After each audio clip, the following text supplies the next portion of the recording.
अभिनेता नवाजुद्दीन सिद्दीकी जल्द ही बाला साहब ठाकरे के अंदाज में नजर आएंगे फिल्म ठाकरे में। उन्हें फिल्म में काफी मराठी भी बोलनी है। फिल्म बाइलिंगुअल है, हिंदी और मराठी दोनों में। ऐसे में नवाज को मराठी तो आती नहीं है, तो उन्हें कौन कोच कर रहा है, कैसे उन्हें मराठी सिखाई जा रही है, ये बताने के लिए हमारे साथ मौजूद हैं आशीष पथोड़े। आप बताइए कि किस तरह से आप उन्हें टीचिंग दे रहे हैं, किस तरह से आप उन्हें मराठी सिखा रहे हैं, क्योंकि नवाज को मराठी नहीं आती है। जी, सबसे बड़ी बात तो एक तो ही is a very good fantastic actor, so उनका ग्रास्पिंग पावर बहुत अच्छा है। बट अगर देखा जाए तो Marathi is a very hard language, और वो भी बाला साहेब जी की मराठी, वो तो और ज़्यादा हार्ड है, क्योंकि he was from literature family.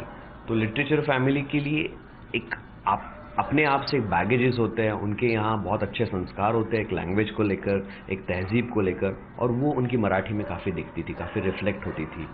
और जैसे उनको पीएल देशपांडे, जो बहुत बड़े प्ले राइट थे मराठी के, उनकी प्ले राइटिंग उनको काफ़ी अच्छी लगती थी, या उनकी राइटिंग जो भी, यानी उनकी स्टोरीज़ हो या कैरेक्टरिस्टिक्स के बारे में उन्होंने लिखा है, काफ़ी सारे कैरेक्टर्स के बारे में उन्होंने लिखा है, तो उनकी काफ़ी सारी चीज़ें उनको अच्छी लगती थी। उनकी लाइब्रेरी में सबसे ज़्यादा पीएल देशपांडे का कलेक्शन है, तो वो उनसे काफ़ी इंस्पायर थे।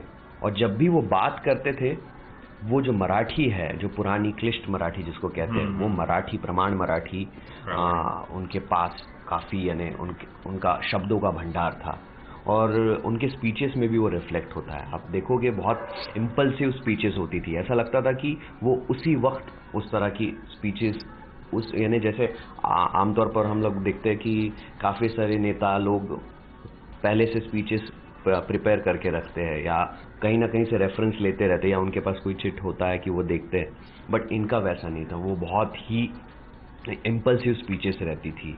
तो ऐसे में नवाजुद्दीन किस तरह से अपने आप को अडॉप्ट कर पा रहे हैं, किस तरह से मराठी सीख पा रहे हैं, कितना आसान और कितना मुश्किल है उनके लिए? मैंने जैसे कि कहा कि वो बहुत अच्छा एक्टर है, इसलिए उनका ग्रास्पिंग पावर बहुत अच्छा है। तो हम लोग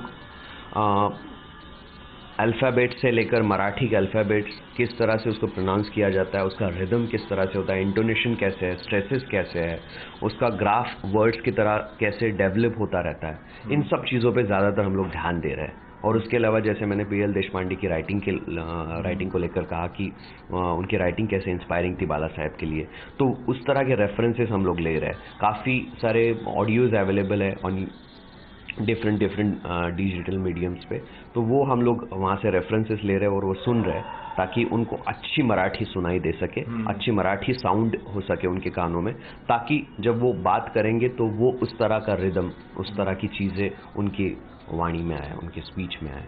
तो नवाज कितने अच्छे स्टूडेंट हैं, कितने घंटे आपसे वो मराठी सीख रहे हैं, प्रैक्टिस कर रहे हैं इस चीज़ को लेकर? ऑलमोस्ट हम लोग दिन में 3 से 3.5 घंटा हम लोग काम करते हैं, और सुबह काम करते हैं। सुबह 6 बजे वो उठते हैं, और सुबह से ऑलमोस्ट 6 से 9:30 बजे तक हम लोग काम करते हैं, और रोज़ाना डेडिकेशन के साथ। नो संडे, नो मंडे, ऐसा कुछ नहीं, बिल्कुल छुट्टी उट्टी नहीं, रेगुलर हम लोग काम कर रहे हैं पिछले 1 महीने से। पिछले 1 महीने से, और बहुत अच्छी तरह से उन्होंने यानी सब ग्रास्प किया है, काफ़ी अच्छी तरह से डेवलपमेंट है उनकी मराठी में। और एक अच्छी बात ये है कि वो हर चीज़ सुनते हैं, और एक सुनना जो है एक स्टूडेंट को बहुत, यानी वो सबसे बड़ा स्किल हम कह सकते हैं कि वो बहुत अच्छी तरह से सुनते हैं कि क्या करना है। और ये एज एन एक्टर भी उनके लिए बहुत अच्छी चीज़ है। जैसे मराठी जो है वो काफ़ी हार्ड पैलेट में यूज़ होती है, और हिंदी जो है तहजीब, थोड़ा सॉफ्ट लैंग्वेज, सॉफ्टली यूज़ की जाती है। तो मराठी जो प्रोनाउंस करते हैं, तो इसीलिए हम लोग वर्ड्स पे ज़्यादा ध्यान दे रहे हैं, अल्फ़ाबेट्स पे ज़्यादा ध्यान दे रहे हैं कि वो किस तरह से प्रोनाउंस होंगे। तो ऐसे में नवाज के लिए सबसे ज़्यादा फ्रस्ट्रेटिंग क्या है जब वो मराठी सीख रहे हैं? क्या वो फ्रस्ट्रेट होते हैं, और क्या क्या कहते हैं फिर जब वो फ्रस्ट्रेट होते हैं?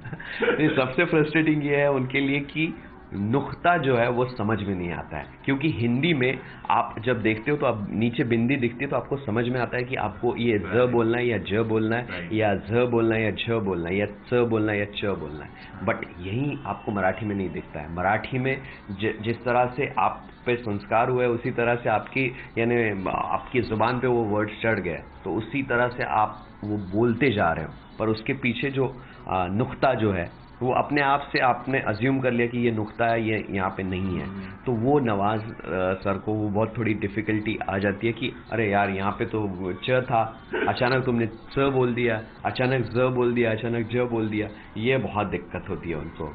और बट एंजॉय कर रहे, काफ़ी एंजॉय कर रहे, उनको अच्छा लगता है। एक तो ये कह रहे हैं कि इसकी वजह से मेरा ऑलमोस्ट स्पीच एक्सरसाइजेस हो रही है, जब मैं हिंदी में काम करूँगा, जब मैं हिंदी बोलूँगा तो मुझे और अच्छी तरह से, यानी मैं उसको प्ले कर सकता हूँ हिंदी को लेकर, क्योंकि ऑलमोस्ट वोकल एक्सरसाइजेस हो रही है, वॉइस एक्सरसाइजेस हो रही है, तो वो उनके लिए काफ़ी फ़ायदेमंद है। आप सिर्फ लोगों को, एक्टर्स को मराठी नहीं सिखाते, आप एक एक्टिंग कोच के तौर पे भी कार्यरत है। कई फिल्मों में आपने बड़े बड़े अभिनेताओं अभिनेत्रियों को एक्टिंग कोच या एक्टिंग सुपरवाइजिंग जिसे कहते हैं, वो आपने की हुई है, उसके बारे में कुछ बताइए। देखिए, मैं जूनियर हूँ नेशनल स्कूल ऑफ ड्रामा से, नवाज सर का। तो एक तो ये है कि मैंने एक्टिंग में स्पेशलाइजेशन किया, मेरा ग्रेजुएशन भी एक्टिंग में और पीजी भी एक्टिंग में ही है। तो एक्टिंग के अलावा मैं ये सब चीज़ें करता हूँ कि मैं एक्टर्स को ट्रेन करता हूँ बॉलीवुड में, जैसे नरगिस फ़ाकरी हो, गुरमीत चौधरी हो, इमरान हाशमी, मैंने अजहर के लिए काफ़ी सभी एक्टर्स को, कुणाल राय कपूर, इन सब एक्टर्स को मैंने ट्रेन किया, अजहर की, बैंजो की, वेलकम टू न्यूयॉर्क की।